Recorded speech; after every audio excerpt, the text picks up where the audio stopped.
কিরে ফুলকুরানির মেয়ে, এমন ভাবে হা করে কি দেখছিস? আমার দোকানে নজর লাগবে। সর সর সর দোকানের সামনে থেকে।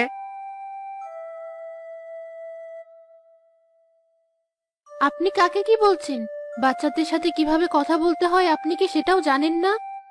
তোদের মতো ফুলকুরানিদের সাথে আবার কিভাবে কথা বলবো? এসেছে আমাকে শেখাতে। মা! কি রে পারো, সে সকাল থেকে তোকে খুঁজেই চলেছি, আর তুই এখানে এসে বসে আছিস? মা জানো, এই দোকানের ফুলগুলো আমার খুব ভালো লাগে, তাই আজ কাছ থেকে এসে দেখছিলাম। কি সুন্দর, সতেজ আর সুন্দর। আমাদের ফুলও ভালো মা, চল আজ ওই পাশটায় বসি। মা, আমাদের ফুলগুলো কোথা থেকে আনো? এমন নিস্তেজ হয়ে যায় কেন? পাশের গ্রামের জমিদারের বাগান থেকে আনি মা। রোদের ভেতরে আমার হেঁটে আসতে আসতে ফুলগুলো নিস্তেজ হয়ে যায়। আমাদের উঠানের পাশে তো বেশ জায়গা মা, ওখানে তো আমরা ফুল চাষ করতে পারি। সেও অনেক টাকা খরচা, এত টাকা খরচ করে কি আর ফুলের চাষ করতে পারবো? নে, বস এখানে।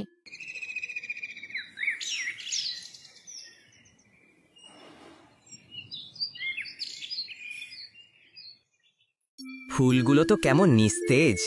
তাই এই ফুলের দাম কত করে? প্রতি পিস 20 টাকা। মরা ফুল আবার 20 টাকা দাম? ভাই চলো, আমরা সজীব ভাইয়ের দোকানে যাই। না না ভাই, ফুল এখান থেকেই নিন। কত করে দিবেন এই ফুলের পিস? প্রতি পিস 10 টাকা করে দিব, যদি হয় তাহলে সবগুলা দিয়ে দাও। নিন ভাই, এই গোলাপগুলো লাগবে না? না, তোমার গোলাপগুলো নেব না, ওই দোকান থেকে গোলাপ নেব। আমার একমাত্র মেয়ের বিয়ে বলে কথা, গোলাপ আমার টাটকা চাই। মা, তুমি এত অল্প দামে ফুলগুলো বিক্রি করলে কেন? সময় যত যাবে তত ফুলগুলো তো আরো শুকিয়ে যাবে, তাই অল্প টাকায় বিক্রি করলাম। তাহলে কি এই ফুলগুলো বিক্রি করবে না? করব তো, এই ফুলগুলো অল্প দামে বিক্রি করে বাড়ি যাব। ছোট্ট গ্রাম ফুলপাড়ের অধিকাংশ চাষিরা ফুলের চাষ করে। 2 বছর আগে এক কঠিন রোগে বিলুর স্বামী আক্রান্ত হলে নিজেদের জমিটুকু জমিদারের কাছে বিক্রি করতে হয় তাদের। বিলুর স্বামী অবশেষে মারা গেলে সংসারের হাল ধরে সে নিজেই। জমিদারের বাগান থেকে নষ্ট পোকরা নিস্তেজ ফুলগুলো কুড়িয়ে এনেই হাটে বিক্রি করে বিলু।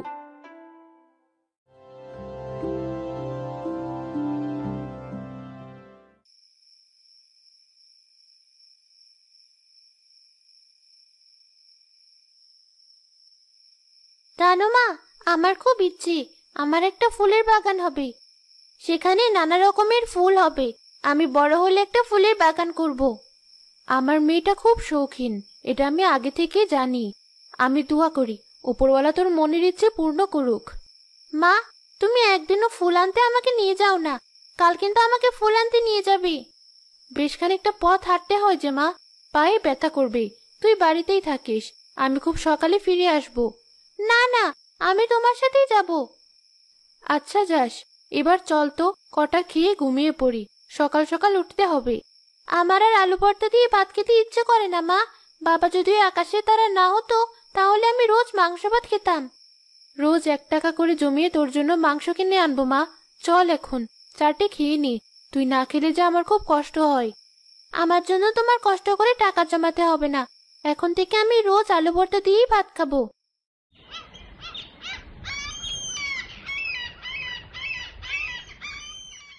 পরের দিন সকালে পারো ও তার মা জমিদারের ফুলের বাগানের উদ্দেশ্যে রওনা দিল।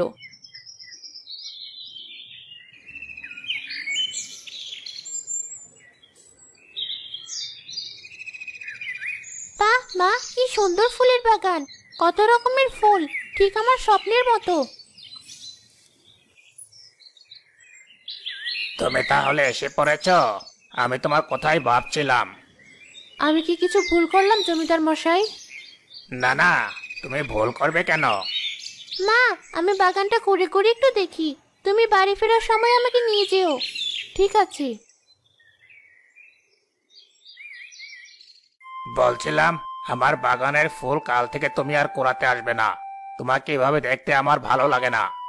দয়া করুন জমিদার মশাই, আপনি যদি এই বাগানের ফুল না দেন তবে আমাদের মা মেয়েকে যে না খেয়ে মরতে হবে। এমন ভাবে বলো না, তোমাকে এভাবে দেখতে আমার মোটেও ভালো লাগে না। তোমার একজন পুরুষ অভিভাবকের দরকার। যদি তুমি রাজি থাকো, তোমার খাওয়া পড়া এমনকি তোমার মেয়ের দায়িত্ব আমি নিতে পারি। আপনি এত খারাপ? আমি গরিব হতে পারি, কিন্তু আপনার মতো মানসিকতা নষ্ট না। দরকার হলে মানুষের বাড়িতে কাজ করে খাবো, তবুও আপনার এখানে আর আসবো না। এই পারো, চলে আয়। হ্যাঁ মা, আসছি। প্রস্তাবটা কিন্তু খারাপ না, ভেবে দেখো একটু। বিলু কাঁদতে কাঁদতে তার মেয়ের হাতটি ধরে জমিদারের বাগান থেকে বেরিয়ে এলো। মা, তোমার কি হয়েছে? কাঁদছো কেন?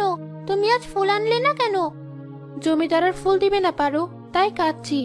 তোকে নিয়ে এই দীর্ঘ পথটা আমি কিভাবে পার করব বলতো? উনি তো মরে গিয়ে বেঁচে গেছে, আর আমি বেঁচে থেকে মরে গেছি। মা, আমার বান্ধবী লতা বলছিল জঙ্গলে নাকি অনেক ফুল পাওয়া যায়। রোজ সকালে তুমি আর আমি গিয়ে ফুল তুলে আনলেই তো পারি। তা তো পারি মা, কিন্তু ওই গহীন জঙ্গলে গিয়ে কি আর ফিরে আসতে পারবো? সেখানে যে বাঘ ভাল্লুকের বাস। কিন্তু মা, আমাদের তো কিছু করে খেতে হবে। আচ্ছা ঠিক আছে, ভেবে দেখি। আমাকে একবার জঙ্গলে যেতে হবে, তাছাড়া যার কোনো উপায় নেই।